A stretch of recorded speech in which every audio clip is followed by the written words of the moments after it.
మోత బయట పలకి మోత అన్నట్టు సంక్రాంతి పండగకి మా ఇంటి ముందు అయితే ఆల్మోస్ట్ పండగ ఈరోజే అన్నట్టుగా రెడీ చేసేసానండి. కానీ ఇంట్లోకి వచ్చి చూస్తే మాత్రం మాయాబజార్ సినిమాకి వచ్చి బేగం బజార్ చూసినట్టు ఉంటుందండి. అంటే ప్రస్తుతానికి మా ఇంట్లో పరిస్థితి అలా ఉందండి. ఈ పనులన్నీ డిసెంబర్ 31 కల్లా ఫినిష్ చేసేయాలని ఓవైపు బయట గోడకి పెయింటింగ్తో ముగ్గులు పెట్టుకుంటూనే ఇంకోవైపు ఇంట్లో పనులు కూడా స్టార్ట్ చేసేసాను. ఇలాంటి టైంలోనే మా ఇంటికి మన సబ్స్క్రైబర్స్ వచ్చారండి. కొంచెం ఇవాళ పిల్లలే చేశారండి.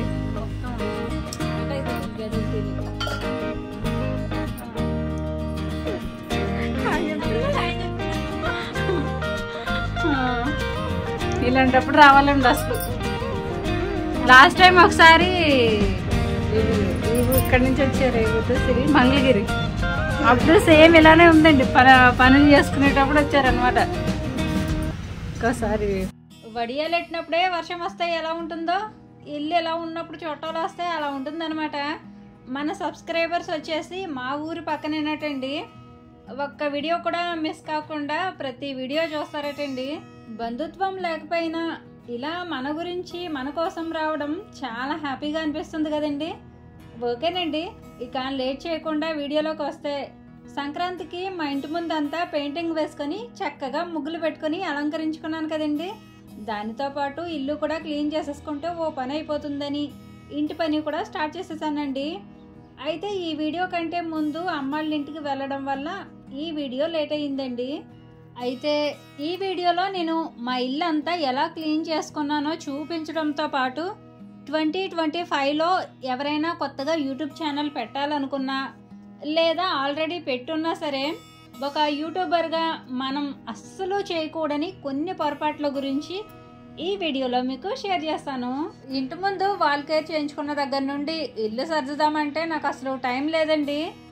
ఎలాగో సంక్రాంతి వస్తుంది కదా, ఇల్లంతా శుభ్రం చేయాలని ఇల్లు సర్దడం మానేశాను.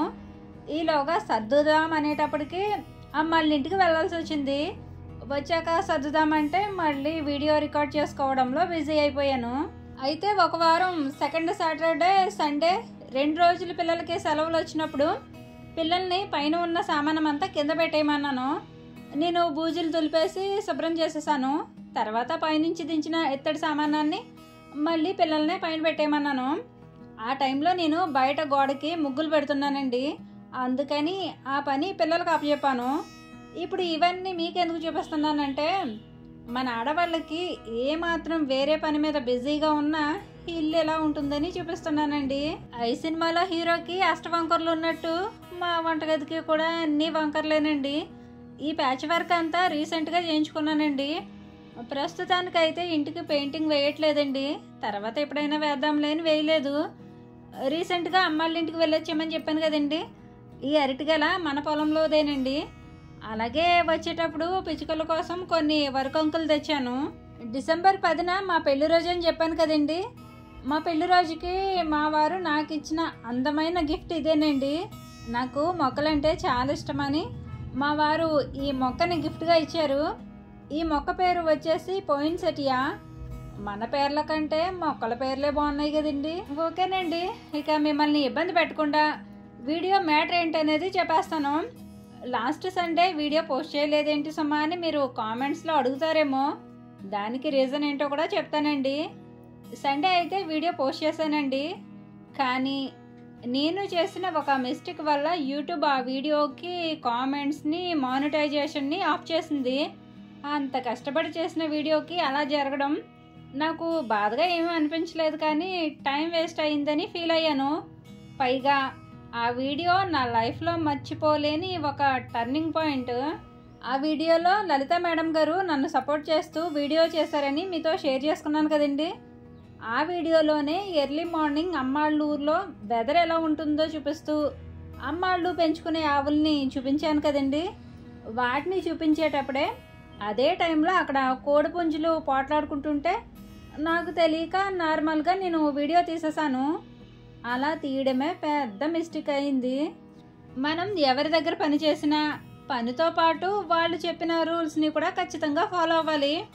అలాగే యూట్యూబ్ కమ్యూనిటీ గైడ్లైన్స్ ప్రకారం యూట్యూబ్ క్రియేటర్స్గా మనం ఫాలో అవ్వాల్సిన రూల్స్ కూడా చాలా ఉంటాయండి. ఎందుకంటే యూట్యూబ్ మనకి డబ్బులు ఇస్తుంది కాబట్టి సమాజాన్ని దృష్టిలో పెట్టుకొని వాళ్ళు దగ్గర పెట్టుకొని వీడియో చేయాల్సి ఉంటుంది.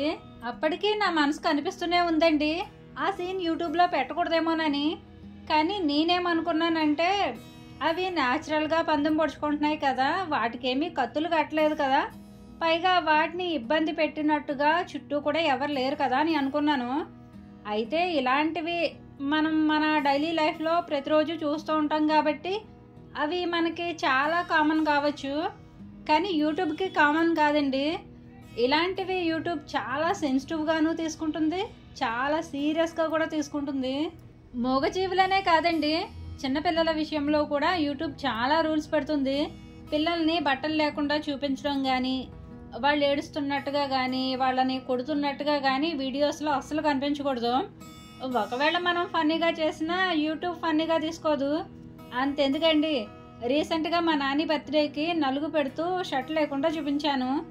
అందుకని ఆ వీడియోకి కామెంట్స్ ఆఫ్ చేసింది. అలాగే పబ్లిక్ వీడియోస్ కూడా పెట్టకూడదండి. అంటే పబ్లిక్లో జరిగే గొడవలు కానీ, అల్లర్లు కానీ, వల్గర్గా మాట్లాడడం కానీ, గణపతి నవరాత్రులు కానీ, మూవీ సాంగ్స్ కానీ అసలు అలాంటివి ఏవి మన ఛానల్లో పెట్టకూడదండి. ఒకవేళ పెడితే అది చాలా సెన్సిటివ్ మ్యాటర్ అయి ఉండి దాన్ని మనం ఎక్స్ప్లెయిన్ చేయాలి. సింపుల్గా చెప్పాలంటే మనం మన ఛానల్లో మన ఓన్ కంటెంట్ మాత్రమే పెట్టాలండి. ఫర్ ఎగ్జాంపుల్ మన ఊర్లో ఏదైనా జాతర జరిగిందనుకోండి, ఆ జాతర అంతా తీసిన వీడియో తీసినట్టుగానే పెట్టేయకూడదు. ఆ వీడియోలో వచ్చే సౌండ్ మొత్తం ఆఫ్ చేసి అప్పుడు ఆ జాతర గురించి వివరిస్తూ మన వాయిస్తో వీడియో రికార్డ్ చేయాలి. ఇవే కాదండి, ఇంకా చాలా చాలా రూల్స్ ఉంటాయి. ఇవన్నీ ఫాలో అయితేనే యూట్యూబ్ ఛానల్ని సక్సెస్ఫుల్గా రన్ చేయగలుగుతాము. లేదంటే ఛానల్ని పోగొట్టుకునే ఛాన్స్ కూడా ఉంటుంది. ఎందుకంటే యూట్యూబ్ కమ్యూనిటీ గైడ్లైన్స్ అని, స్ట్రైక్స్ అని, కాపీరైట్స్ అని, క్లైమ్స్ అని, వైలెంట్ కంటెంట్స్ అని ఇలా ఎన్నో ఉంటాయి. తెలిసే తెలియకుండా చిన్న మిస్టేక్ చేసినా కష్టపడి చేసిన వీడియోస్తో పాటు ఛానలే లేకుండా పోతుంది. కాబట్టి మనం చేసే ప్రతి వీడియో చాలా జాగ్రత్తగా చేయాలి. సంక్రాంతి పండగకి ఈ విలేజ్లో ఉండే యూట్యూబర్స్ అయితే కనుక సరదాగా కూడా కోడి పందాలని అస్సలు చూపించకండి. నేను జస్ట్ వీడియోలో 30 సెకండ్స్ చూపించినందుకే వీడియోకి మానిటైజేషన్ ఆఫ్ చేసింది. మానిటైజేషన్ ఆన్ చేయాలంటే మళ్ళీ యూట్యూబ్కి అప్లై చేసుకోవాలి.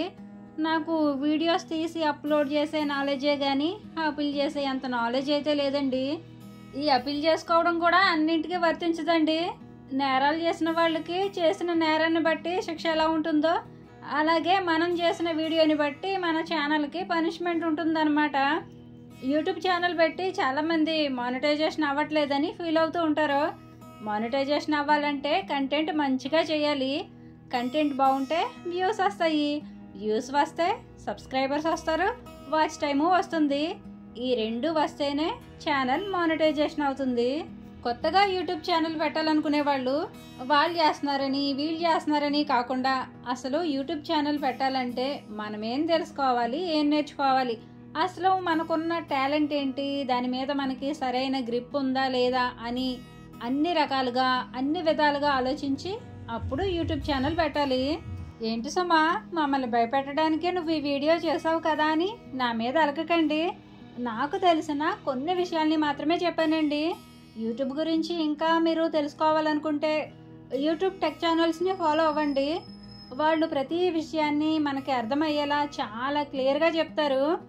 యూట్యూబ్ ఛానల్ క్రియేట్ చేసిన దగ్గర నుండి మన అకౌంట్కి డబ్బులు వచ్చేంత వరకు ప్రాసెస్ మొత్తం చెప్తారు. నేనైతే యూట్యూబ్కి సంబంధించి ప్రతి విషయాన్ని టెక్ ఛానల్స్ ద్వారానే నేర్చుకున్నానండి. నాకు ఎవ్వరూ ఎలాంటి హెల్ప్ చేయలేదు, హెల్ప్ చేసేవాళ్ళు కూడా నాకు ఎవరు లేరండి. కాబట్టి మీరు యూట్యూబ్ ఛానల్ స్టార్ట్ చేయాలనుకుంటే ఈ విషయాలన్నీ ముందుగా తెలుసుకొని హ్యాపీగా ధైర్యంగా స్టార్ట్ చేయండి. ఇక సండే వీడియో ఎందుకు పోస్ట్ చేయలేదో రీజన్ చెప్పాను కదండి. సండే వీడియో ఏ రీజన్తో అయితే వీడియో మానిటైజేషన్ ఆఫ్ చేసిందో ఆ క్లిప్ కనిపించకుండా బ్లర్ చేసి మళ్ళీ రీఅప్లోడ్ చేశాను. అది మళ్ళీ అప్లోడ్ అవ్వడానికి 2 రోజులు పట్టింది. అది వెంటనే అప్లోడ్ అయిపోయి ఉంటే సండే మధ్యాహ్నం అయినా అప్లోడ్ చేసేద్దాం అనుకున్నాను. కానీ ఏంటోనండి, ఒక నెల రోజుల నుండి నెట్వర్క్ చాలా స్లోగా ఉంటుంది. ఒక్క వీడియో అప్లోడ్ అవ్వడానికి 2 రోజులు పడుతుంది. ఇది వరకు 4-5 గంటల్లో అయ్యేది, ఇప్పుడు 2 రోజులు పడుతుంది. అందుకేనండి ఫైనల్గా సండే వీడియో పోస్ట్ చేయలేకపోయాను. యూట్యూబ్లో ఒక వీడియో తీసి అప్లోడ్ చేయాలంటే దాని వెనక చాలా కష్టం ఉంటుందండి. చూసే వాళ్ళకి ఏముందలే వీడియో తీసి పెట్టేయడమే కదా అని అనుకుంటారు. తింటేనే కానీ రుచి, దిగితేనే కానీ లోతు తెలియదు అన్నట్టు ఆ కష్టం ఏంటో చేసే వాళ్ళకే తెలుస్తుంది.